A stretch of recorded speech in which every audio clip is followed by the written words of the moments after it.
What is up? I hope you had a great Black History Month, and welcome to Enter the Heat of Battle. I'm Ina Breezy, and I want to do something special for the end of the month. Now, of course, we all love characters like Jax, Darlie, Elena, Eliza, and the Ravens, but today I want to give a spotlight to 5 others who weren't talked about as much for one reason or the other.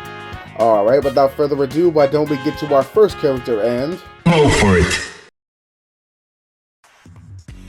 Up to bat first, we have Bruce Irvin from Tekken. He is the series' original Muay Thai representative and the first black character in Tekken's history. Bruce made his debut in Tekken 2, then made his return for Tekken Tag, Tekken 5, Tekken 6, and Tekken Tag 2. In his latest design, we see him taking his original mohawk and growing it out into some locks he has tied back to combo with his thin-lined beard. On his chest, he dons a silver skull chain, as well as tattoos for each pec, plus wrappings for his arms and legs, and finally some blue compression fight shorts with a flame design. Now, as far as story goes, Bruce grew up on the streets, being forced to survive on his own after he lost his parents due to gang violence, but he was able to keep his head up and get out the mud through his passion for kickboxing. That same passion led to Bruce to become the World Heavyweight Champion, but also caused him to run into a real grimy booker who told him to take a dive in his next title defense for a little more cash. But Bruce denied that offer so hard, he ended up killing the dude he was in the ring with. Not like just beating him real bad, no. He actually took this man off of this mortal coil. All that commotion caused Bruce to have to leave the country, but this ended up with his plane crashing and him with amnesia. After a while though, while stranded, Kazuya Mishima found him, then eventually hired Bruce as his new brooding and badass mercenary and general in G-Court's militia. And that's where we left Bruce, a cool, badass kickboxing mercenary. But the last time we left him was around 10 years ago, and sadly for the Bruce fans, it doesn't look like we're gonna see him anytime soon. Apparently, Bruce joins the likes of Wang Jinrei, and having characters come in later in the Tekken franchise that do everything he does, but just want a new, shiny coat of paint. You want a character that grew up fighting for his life in the streets, you have Leroy. You want a character that represents Muay Thai, you have Fankumram. You just want Bruce's moveset, you have basically Josie. In my opinion, Bruce needs that same character revamp that Ganryu and Julia got in Tekken 7, if he wants to make his grand return to the King of Iron Fist. Next location is... Next up, we have Bowman Delgado from Rival Schools. Bowman is a boxer and student at Pacific High School, along with his teammates Roy Bromwell and Tiffany Lords.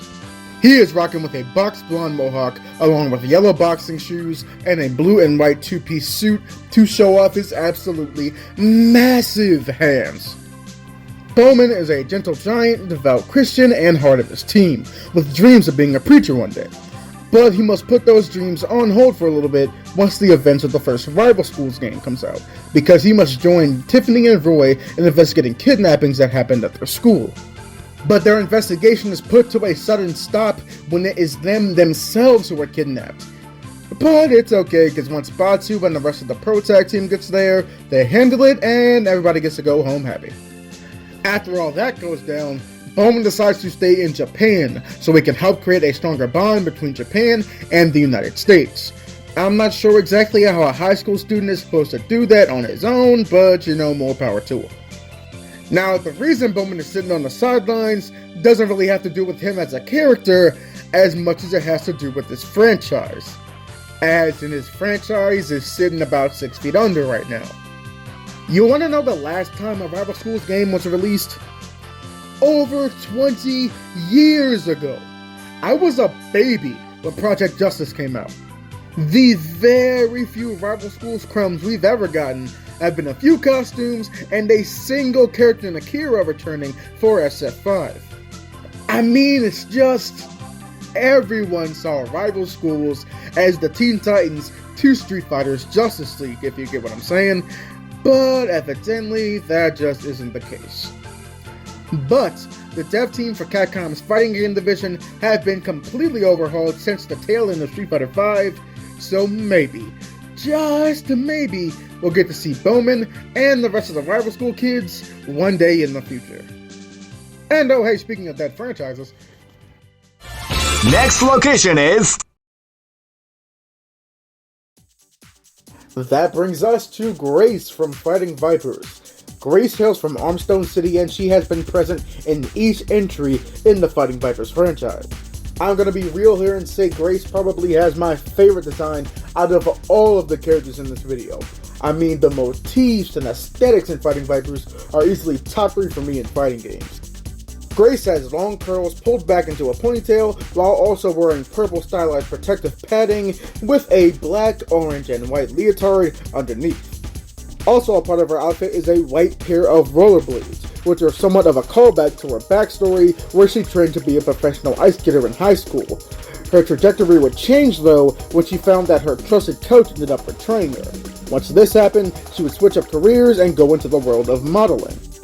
This somehow ends up with her entering the Fighting Vipers tournament, which was being run by the city's dictator-like mayor named Mahler.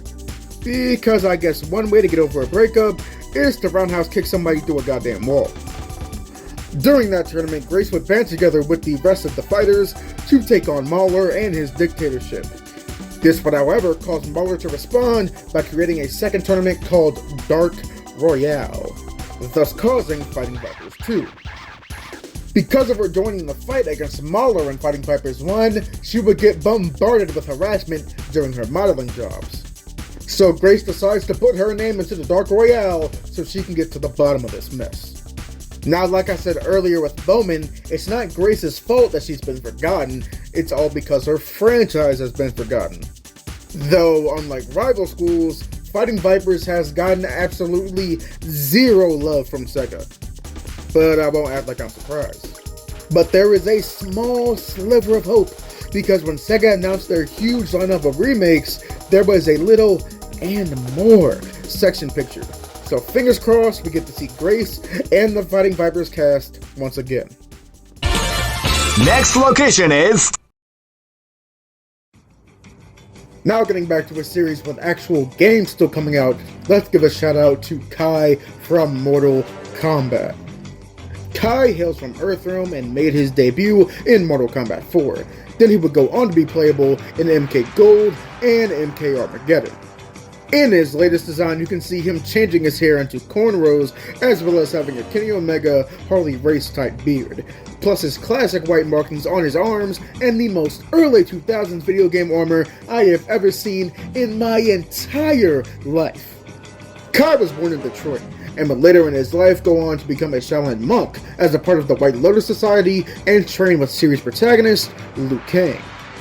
In Kai's original ending, after beating Shinnok, he's approached by Raiden, asking what Kai wants to do with his life. Kai would later then tell Raiden he wants to go on a soul-searching journey throughout the realms, so Raiden would then gift him his lightning staff to wish him well on his travels. Now with an arcade ending like this, you think a character like Kai wouldn't end up in this type of video, but sadly he is. It seems like his travels led him further and further away from any playable appearances. It's odd to me since this is a character that was taken under the wing of Liu Kang, then endorsed by Raiden, the two characters the story has revolved around for years. I don't know, just the origin of Kai gives me the vibe that he was supposed to be next up, like Liu Kang and Raiden with a Terry Bogard to Kai's Rock Howard. But from the looks of it nowadays, Kai is the Patroclus to Liu Kang and Raiden's Sophia. But hey, as of MK1 story mode, it seems like NetherRealm is going for some sort of multiverse concept after rebooting the canon. Again. For the second time, in the span of 3 games. Anyway, that means that anything can happen. So if characters from the PS2 era of MK can come back, I wouldn't count out Kai anytime soon. Next location is... Finally, we have my favorite fighting game character of all time, the man that should have made his return a long time ago, Shawn Matsuda from Street Fighter. Now, I hate saying this, but Shawn has only been playable in the Street Fighter 3 series, that being New Generation, Second Impact, and finally Third Strike. Shawn has dark brown hair with a baby twist and a fade. He also wears one earring in his left ear, along with red sparring gloves, and the classic Street Fighter Shoto's sleeveless gi, with his coming in yellow. Shawn was born into a family of Brazilian and Japanese martial artists, famous for their machete-style jiu-jitsu. Growing up, he had a strong passion for basketball, but he didn't grow a real passion for fighting until he saw a man by the name of Ken Masters. After being saved by him once, Shawn would then track down Ken again and begin to beg him to be his trainer, but Ken kept turning him down.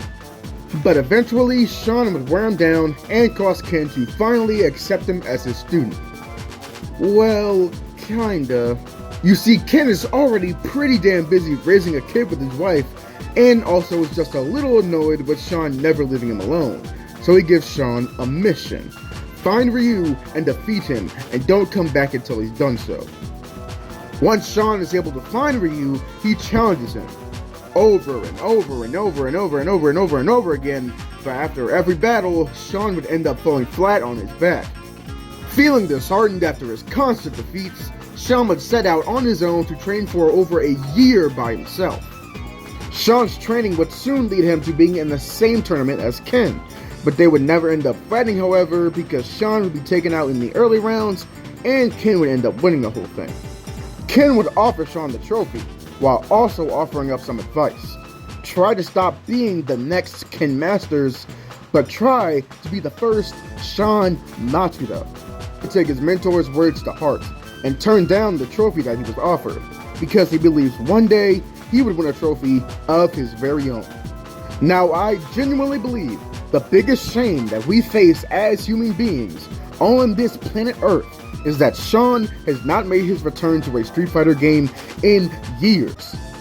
Yeah, I know he showed up as a cameo in the SF5 story mode, but that story mode was absolute dog water, so it doesn't even count. He needs to be playable ASAP. I mean, if there was a character that ever truly represents the future of Street Fighter, it's Shawn. He pays homage to the generation that came before him, while also bringing something new when it comes to his appearance, his story, and his moveset.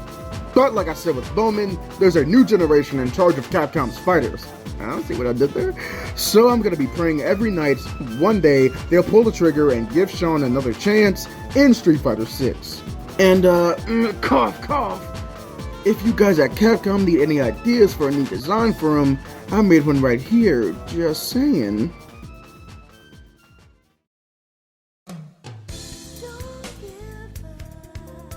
And that is all I have today.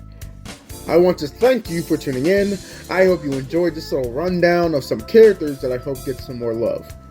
If you like what you saw in any way, please like and subscribe if you'd be so kind. I'm making some videos in bulk right now, so hopefully the first will be out sometime next month, and hopefully with better audio. And if you like that Shawn redesign I made, you can check out more of my art in the link below, and possibly commission me if you want one of your own. Now with all that being said, I've been Hyena Breezy, I was here, and I did the best I can.